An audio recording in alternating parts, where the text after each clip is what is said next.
Assalamualaikum warahmatullahi wabarakatuh. Salam sejahtera bagi kita semua. Hari ini, Kamis tanggal 14 Mei 2020, akan dilaksanakan presentasi kolokium dengan judul Pengelolaan Tebu, Sakarum Officinarum, PG Kebun Agung Malang, dengan aspek khusus pemupukan N terhadap produktivitas dan rendemen hasil.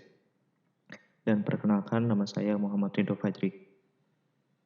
Dalam kesempatan kali ini, izinkan saya mengucapkan terima kasih kepada dosen, tim pengajar teknik penulisan ilmiah, dan kakak asisten karena telah mengizinkan saya presentasi pada hari ini. Dalam presentasi kali ini, saya akan membahas dua poin utama. Yang pertama adalah pendahuluan yang meliputi latar belakang dan tujuan. Kemudian poin selanjutnya saya akan membahas metodologi yang meliputi lokasi dan waktu magang, metode pelaksanaan, pengamatan dan pengambilan data, kemudian analisis dan informasi. Langsung saja saya akan membahas ke poin yang pertama. Latar belakang. Produksi gula nasional saat ini bersumber dari dua jenis status perusahaan, yaitu perkebunan besar dan perkebunan rakyat. Menurut Badan Pusat Statistik 2018, perkembangan produksi gula di Indonesia dari tahun 2014 hingga tahun 2018 cenderung mengalami penurunan. Penurunan terjadi akibat banyaknya areal perkebunan yang mengalami konversi lahan. Di Indonesia sendiri, jumlah produksi tebu didominasi oleh perkebunan rakyat dengan luas areal tebu seluas 235,76 ribu hektar. Sehingga perkebunan rakyat berperan penting dalam produksi gula nasional. Namun permasalahan yang sering terjadi, banyak petani kebun rakyat yang kurang memiliki pengetahuan dalam teknik budidaya yang baik dan benar, terutama dalam hal pemupukan. Para petani sengaja memberikan dosis tidak sesuai rekomendasi untuk meningkatkan produktivitas tanaman tanpa melalui proses analisis tanaman maupun tanah, sehingga berpotensi menurunkan produktivitas tanaman maupun rendemen.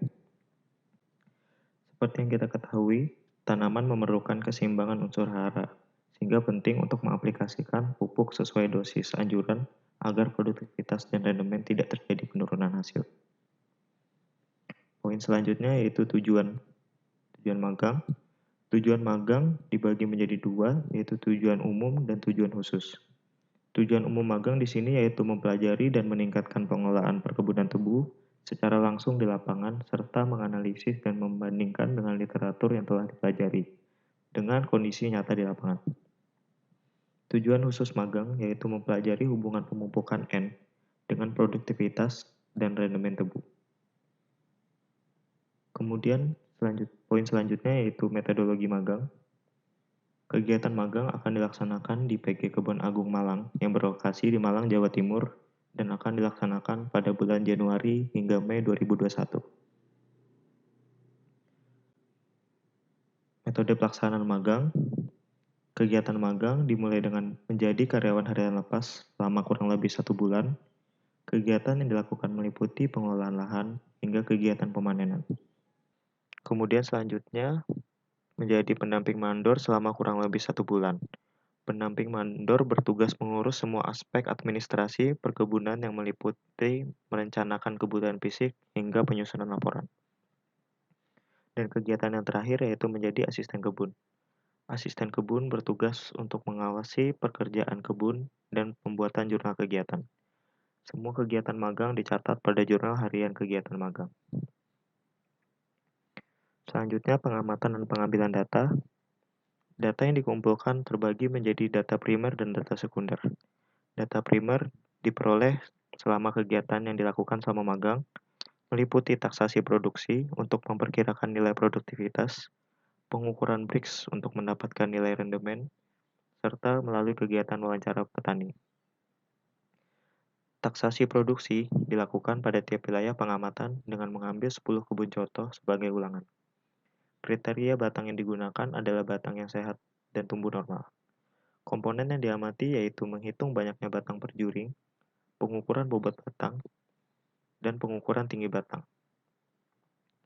Kemudian selanjutnya pengukuran BRICS dilakukan pada tiap wilayah dengan 10 kebun contoh sebagai ulangan. Kriteria batang contoh yang dipilih adalah batang yang sehat yang berumur 8-10 bulan. Batang tebu dipotong menjadi 3 bagian yang beniranya dan diukur nilai Brix dengan menggunakan alat handfraktometer. Kemudian nilai Brix yang didapat digunakan untuk pendugaan nilai rendemen.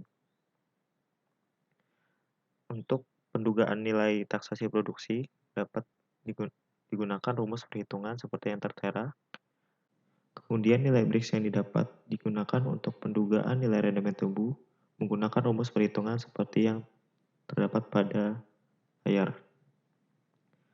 Selanjutnya, kegiatan wawancara petani dilakukan dengan membagikan kuesioner kepada petani-petani, sampel yang diambil sebanyak 10 orang petani tiap wilayah. Selanjutnya, data sekunder. Data sekunder diperoleh dari studi literatur perusahaan yang meliputi sejarah perusahaan, pengorganisasian, iklim, luas areal, dan letak geografis, serta hasil kegiatan dokumentasi selama kegiatan magang. Selanjutnya, analisis data dan informasi. Semua data dan informasi yang telah diperoleh kemudian dianalisis menggunakan analisis deskriptif dan kuantitatif. Analisis deskriptif digunakan untuk menganalisis data sekunder dan data hasil wawancara. Kemudian data yang bersifat numerik diolah dengan analisis kuantitatif. Pengolahan data menggunakan uji test student dengan taraf 5% untuk mengetahui perbedaan tiap wilayah dan uji hubungan untuk mengetahui hubungan dosis pemupukan N dengan produktivitas rendemen. Sekian pemaparan dari saya, lebih dan kurangnya mohon dimaafkan. Terima kasih. Assalamualaikum warahmatullahi wabarakatuh.